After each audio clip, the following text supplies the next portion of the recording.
UK, we need to hear it from the US, we need to hear it from every leader. It is not okay that hospitals are being targeted, that people are being evicted, and war crimes are being documented while everybody is watching. Humanity is at risk, and Brazil is chairing. Brazil is the president of the Security Council. Dalal, are you hopeful that a ceasefire could be reached in the next few days?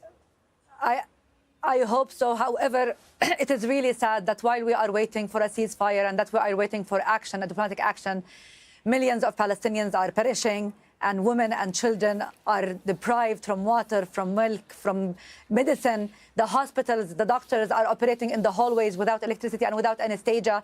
We are witnessing a human historic catastrophe, which is documented on the screen. And let us be clear, yesterday's hospital is an Anglican hospital, and King Charles is the head of the Anglican Church. What did he do? We need to hear it from the UK. We need to hear it from the US. We need to hear it from every leader. It is not okay that hospitals are being targeted, that people are being evicted, and war crimes are being documented while everybody is watching. Humanity is at risk, and we have all failed the humanity. It's about time we see Palestinians as human beings.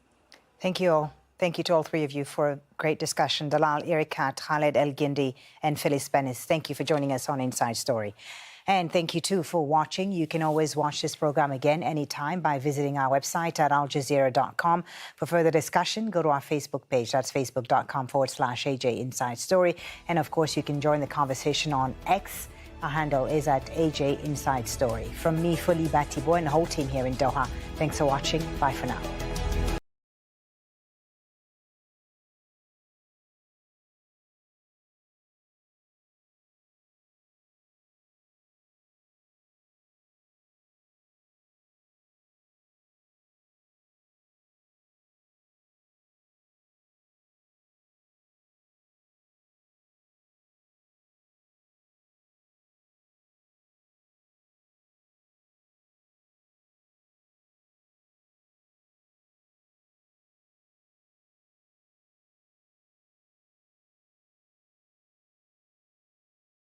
Enclave.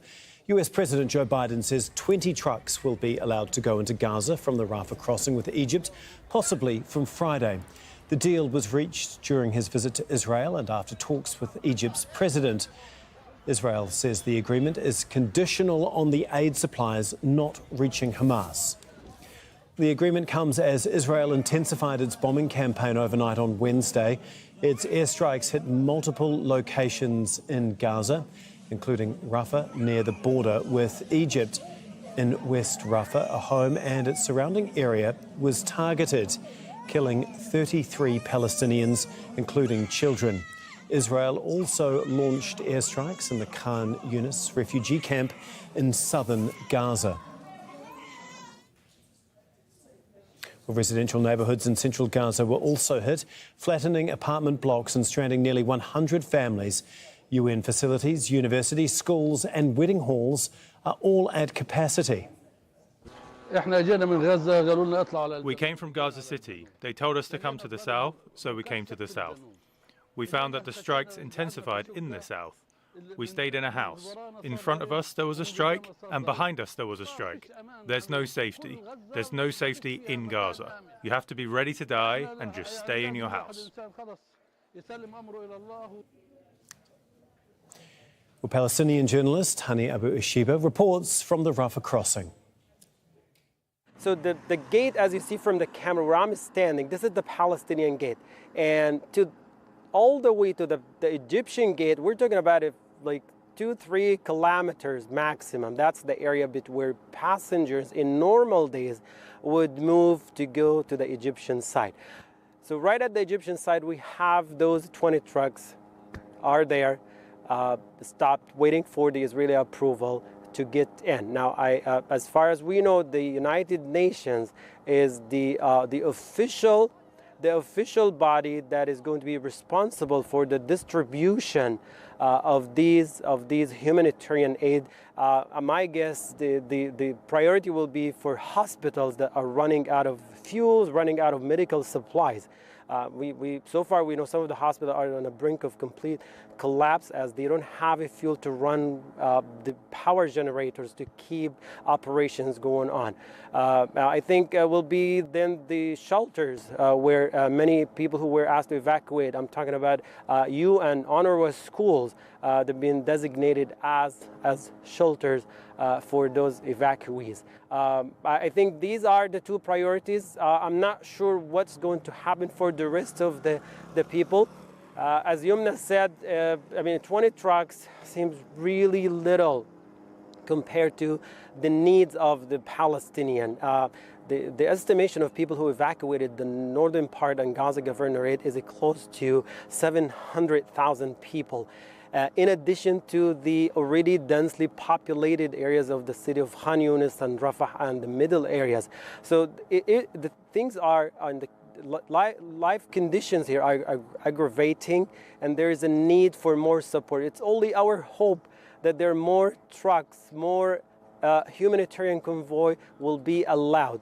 But so far with Israel, rejections, complete rejections, we don't know what time or when we're going to see, but we're waiting for those trucks. Well, we now have Hani Abu Ishiba live for us in Khan Yunis. He's left the Rafah crossing.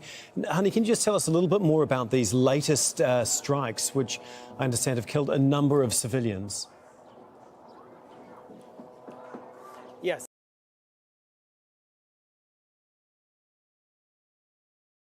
Morning, multiple airstrikes concentrated mainly in the southern part of the Gaza Strip, the city of Khan Yunis and the city of Rafah. And where I'm at right now in the city of Khan Yunis, 10 people have been reported killed earlier this morning and were brought to the hospital, Nasser Hospital. The worst of these people were reportedly pronounced it right at the spot. 7 of them were children. We're talking about children as young as the age of 9, 7, and 5 years old. And the house they were in not only accommodated the owner of the house, but also the Al-Bakri family owns the house, but also some of the people who evacuated inside that residential home, running for life and protecting themselves from the airstrikes.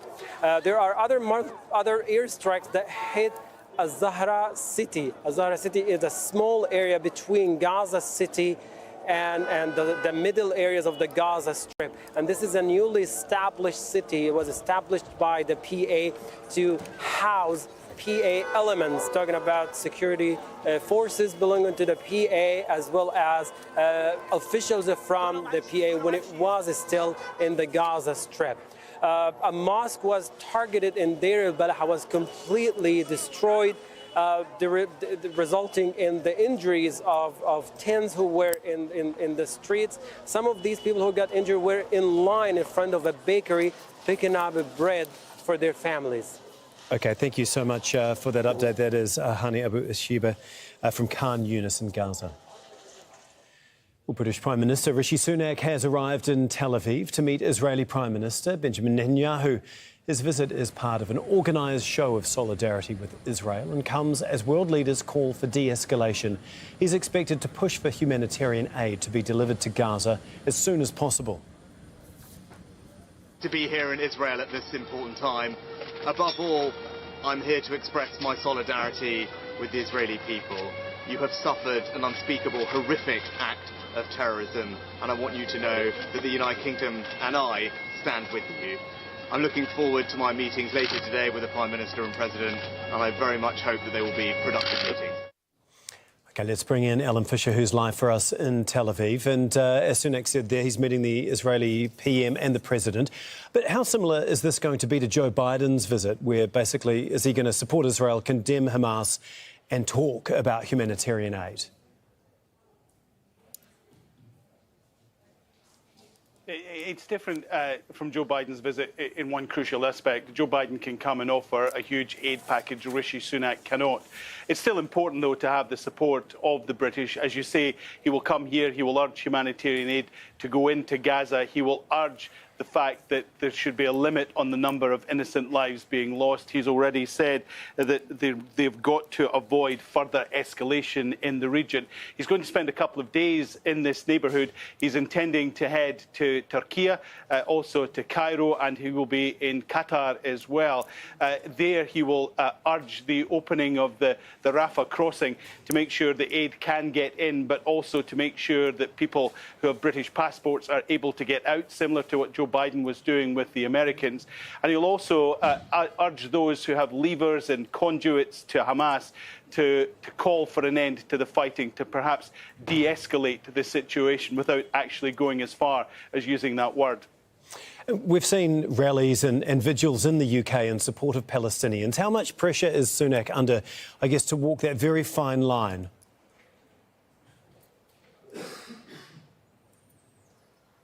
Well, at the moment, the UK position is very clear. It supports Israel, it supports the government here, it supports the idea of Israel as well. But they can't not be aware of the fact that there have been large-scale protests on the streets. But we've seen British governments ignore them in the past. Remember when more than 1 million people went onto the street before the war in Iraq demanding Tony Blair walk away from any action there, and he ignored them. So public opinion does have its impact, perhaps more so on Rishi Sunak because he's well aware that his government is well behind in the polls. He has an election coming up in the not too distant future. He's struggling financially in the UK in getting grips with inflation. All of that plays in.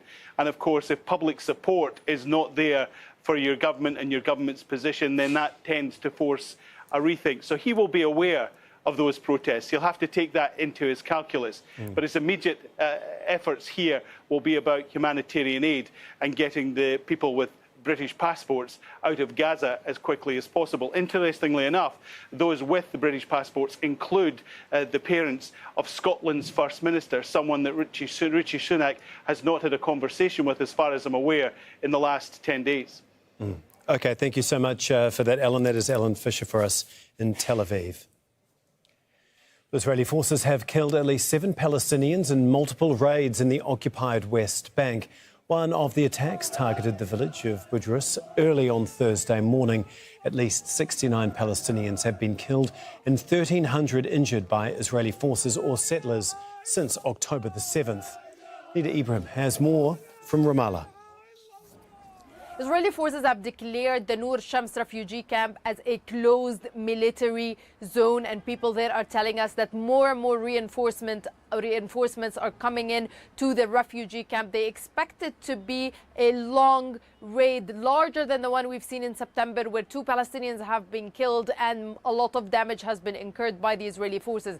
Now we are talking about the cutting of electricity lines as the Israeli bulldozers are damaging the streets of the camp, and we're seeing Israeli forces taking homes, positioning there, and also expanding the siege on the camp to reach the outskirts of the camp and basically closer to Tulkarem city. It remains an intense situation. Also, one Palestinian, a 16-year-old, has been shot and killed. And when he was shot, his father tried to help him and aid him, and the father has been shot as well. We're talking about more than 5 injuries there, and it remains an intense situation. Now, in other areas in the occupied West Bank, there are also other raids, including the Aqb Jabal refugee camp near Jericho. We're seeing also raids in the Dheisha refugee camp and in other locations in the occupied West Bank.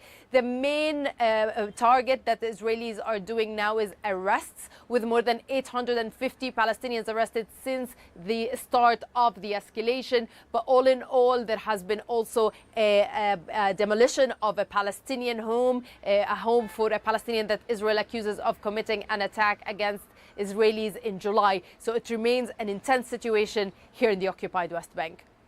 Nida Ibrahim, Al Jazeera, Ramallah. Well, Israeli airstrikes have targeted areas close to villages in southern Lebanon. Missiles were reportedly fired near Kafr Shuba. The Israeli army says it hit Hezbollah positions. Israel has evacuated towns along the border with Lebanon after repeated exchanges of fire. Sona Hodder sent this update from southern Lebanon. We're not very far from the Israel-Lebanon border. At the time being, it is quiet, but that border has been very much an active front line for more than a week now since Israel began to target Gaza. Hezbollah trying to put pressure on the Israelis, telling them that they're going to face more than one front if they continue to target Gaza. Hezbollah, targeting Israeli military positions along the border, targeting Israeli tanks. In return, Israel targeting sources of fire. Hezbollah does not have any military positions or bases along the border. When Israel says sources of fire, they're going after fighters who are, hiding in the terrain behind me. As you can see, it's very much open terrain. But this conflict along the border is very much contained, at least for the time being. In terms of scope, as you noticed, I'm talking about military targets. Both sides are avoiding civilian casualties, at least for the time being. And in terms of scope, the geography, it's very much limited to a radius of 4 kilometers on both sides of the border. So both sides clearly not wanting this to become a full-blown war, but for the time being. And Hezbollah officials have made this very clear that these are skirmishes and a warning. But we heard a top Hezbollah official say yesterday that we will not allow Gaza to fall. Now, the question is, what will be Hezbollah's red line before it engages in conflict with its full military capabilities? Is it when they feel Hamas can no longer resist the Israelis? Well, still ahead on Al Jazeera, we'll have continued special coverage of the war on Gaza as the conflict enters its 13th day.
We will hopefully come back to Omar Shaban as soon as we get that technical fault sorted out.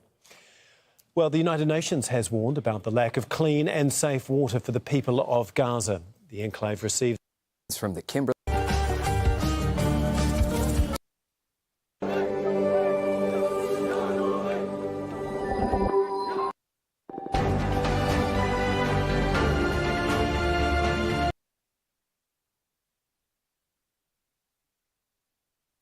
Jazeera, a reminder of our top stories this hour. US President Joe Biden says 20 trucks will be allowed to enter the Rafah crossing from Egypt from Friday. The deal was reached during Biden's visit to Israel. Israel says the agreement is conditional on aid not being used by Hamas. British Prime Minister Rishi Sunak has arrived in Tel Aviv. He's met President Isaac Herzog and says they agreed on the need to de-escalate tension in the region. He'll go on to meet Prime Minister Benjamin Netanyahu before travelling to other regional capitals. Israeli forces have killed at least 7 Palestinians in multiple raids in the occupied West Bank. At least 69 Palestinians have been killed by Israeli troops or settlers in the occupied West Bank since October the 7th. Let's bring in Omar Shaban. He is the founder and director of the Gaza-based PalThink for Strategic Studies. That's an independent think tank.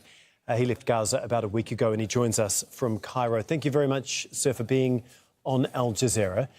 First of all, I want to start with what I mentioned just before. You've recently left Gaza. Can you just give us an idea of what it was like trying to get out.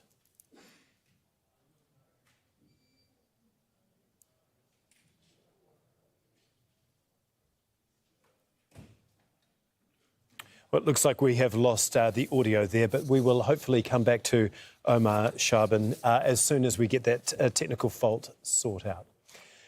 Well, the United Nations has warned about the lack of clean and safe water for the people of Gaza. The enclave receives its supply from pipelines from Israel, desalination plants and wells.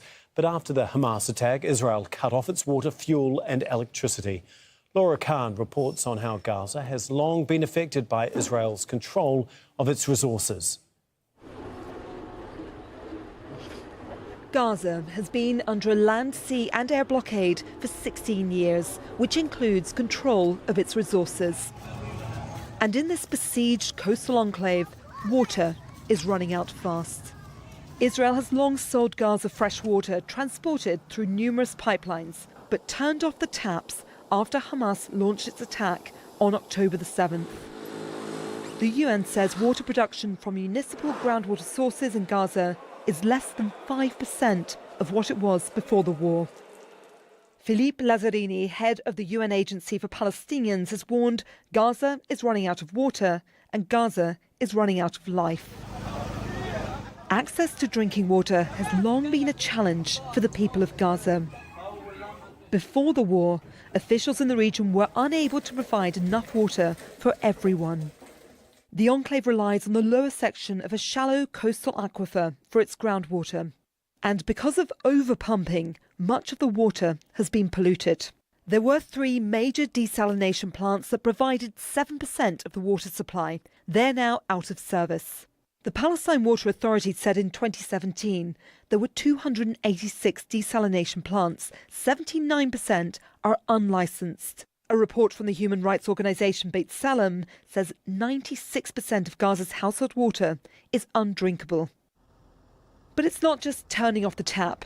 Israel has also blocked fuel, which is desperately needed to restart pumping and treatment plants. And now water trucking operations have come to a halt because of lack of fuel and roads blocked with debris.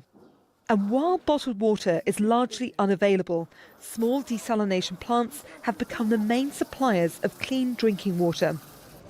UN staff in Gaza are now rationing water to 1 litre a day for each person, which does not meet the 2 to 4 litres a day recommended by scientists just for hydration. And this is the result, people desperately relying on unsafe tap water from the only aquifer which is contaminated with sewage and seawater. Laura Khan, Al Jazeera. Well, we're going to go back to Omar Shaban, founder and director of the Gaza-based PAL Think for Strategic Studies. That's an independent think tank. Thank you very much for joining us on Al Jazeera. Now, I understand you recently left Gaza, but can you just explain what it was like, how difficult it was to get out? Very good afternoon. Thank you for having me. It was extremely difficult. So many people were crowded at the Rafah crossing.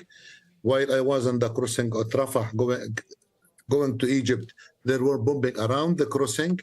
I decided to leave Gaza to meet my wife. She was working outside and she was supposed to come to Gaza on Sunday, but then everything erupted in Saturday. So I was lucky enough to leave Gaza. Then the crossing was shelled by the Israelis and is not operating since Tuesday. I'm here in Cairo physically, but my heart and my mind are with my people, with my sister, my brother, my large family in Gaza. I am in the phone 24 hours trying to help my people in Gaza. What's going on there is unbearable, unbelievable, unprecedented in terms of everything. On that point, can you just explain what it is like watching the destruction unfold? I could not imagine what's going on. I could not imagine that is happening. I could not imagine why this is happening. For the international audience, they need to know that Gaza is too small. It's 200 miles square, inhabited by 3 million people, one of the highly populated area on earth. Gaza is very small, very tiny, very poor area. Gaza is still occupied by Israel according to the international law. Israel is not Gaza is not independent country, has no resources. Gaza depends on Israel in the flow in and the flow out of everything, people and commodities. Israel control the sea, the land, and the air. So Israel has responsibility towards Gaza according to international law. What's going on in Gaza, this is not new. We have been subjected to 17 escalation since 2007. 5 of them, they were major wars. The last war was in May, just 3 months ago. Yes. It was for 1 week. The war before it was August 22. The war before it was May 21. For 11 days. The last before it was 2014. This is too much for an area that full of people depends on everything in a humanitarian assistance from outside. Gaza has nothing to offer. Yeah, and in the last few hours, we've seen more bombing in Rafah, even as humanitarian aid is being prepared to be allowed through. Do you think that in particular is all about control from Israel? Israel control Gaza and everything, and they kind of prevent whatever to come to Gaza or to get out of Gaza. You can imagine when 1 million people from Gaza City and the north were forced by the Israeli shelling to move to the south. There is no water for the past 15 days. There is no food. There is no milk for the children. Your report has covered everything, but in reality is much, much, much worse. 4,000 people were killed, and expect the number of killed to reach 10,000. Till now, there are so many people who are killed under the rubble. There is no machinery, enough equipment. The 14 health facilities in Gaza are out of control. You can imagine Gaza for 15 years of blockade where very little things were coming into Gaza. Now Gaza has to cope with this. I think big countries cannot deal with that. What was shelled in Gaza for the first 10 days it's twice to those bombing were in Ukraine for 1 year. 7,000 tons of shelling, 7 tons of explosive were in Gaza. Now Gaza people have no place. There is no safe place in Gaza to go where. And I don't understand why this happening. What the Israelis want to do? They create the enemy of the future. Palestinians are frustrated and very angry. They will become very radical. Yeah, just on the bombing of Al-Ali Hospital, do you think that could be a turning point for many outside of the region and the way that they view this war and Israel's role in it? Unfortunately, the international community, especially America, UK, and some European countries, they took one stand, they blindly support to Israel. They see what's going on. Of course, we are, as a Palestinian, we are against the killing of the innocent, but people need to understand that we are under occupation. We are occupied area, and we have the right to resist. Of course, we prefer the peaceful resistance. But international community, when they stand with Israel, President Biden was in Israel yesterday, not to solve, not to fight, not to provide political mediation, but to show support to Israel. Prime Minister of the UK also in Israel today only to support Israel. So they give permit to the killing that has been going on for the past 15 days. So where is the international community? Where is the civilized countries? Where is the international law? Children, 68% of those who were killed are children and women. Yes. And what happened at the Baptist Hospital is one of the highly respected hospitals in Palestine. It was established and by the Palestinian Christian community in Palestine. There were 5,000 people there displaced to the hospital. Yes. So the killing could reach to 2,000 to 3,000. Okay, Omar, we really do appreciate you coming on Al Jazeera, and we hope you and your family and friends can remain safe. Thank you very much. Well, many Palestinians in occupied East Jerusalem say they've been staying home since the war on Gaza began. Israeli officials have increased checkpoints across the city and some fear arrest if they venture out. Sada Haddad has this report from the Old City. I didn't do anything. You asked me for my ID, I showed you my ID. This is what it's like for Palestinians in Israeli-occupied territories every day of the year. Arbitrary security checks, a daily ordeal, especially for young Palestinian men. But since Hamas's attack on Israelis in the start of the war on Gaza earlier this month, Palestinian movement has been restricted around occupied East Jerusalem. No photo. No photo. Palestinians say they're not going out unless they have to avoid arrests, checkpoints and harassment from angry Israelis. We are careful not to move at night, and the market here at 5 o'clock close, and the movement is very minimal. And even the movements around in Jerusalem and around is minimal also, because the people are staying at home, afraid of what might happen to them. Especially we are under military act. Shaken up from an earlier incident with what she describes as an aggressive Israeli police officer, this mother of 7 says she's running errands herself to avoid her family members leaving home. There is no safety, not for the children, not for the youth, not for the elderly. I'm afraid it will get even worse. The old city is usually bustling at this time of the year with the smell of incense and spices in the air. But the tourists have gone, and so have all the pilgrims that would normally be here to visit the holy sites. Now, since the attack by Hamas and the war on Gaza, locals living here now say that they fear for their safety and what's yet to come. Adnan Saeed tells us he feels the situation has worsened for Palestinians already. On Sunday, he was chased by a large group of Israeli settlers while on his way to work at an Israeli supermarket. He says it was the first time that this has ever happened to him. An Israeli settler shouted, "You're an Arab." An Arab. I ignored him, but he followed me. Then I ran and a group of other settlers chased me.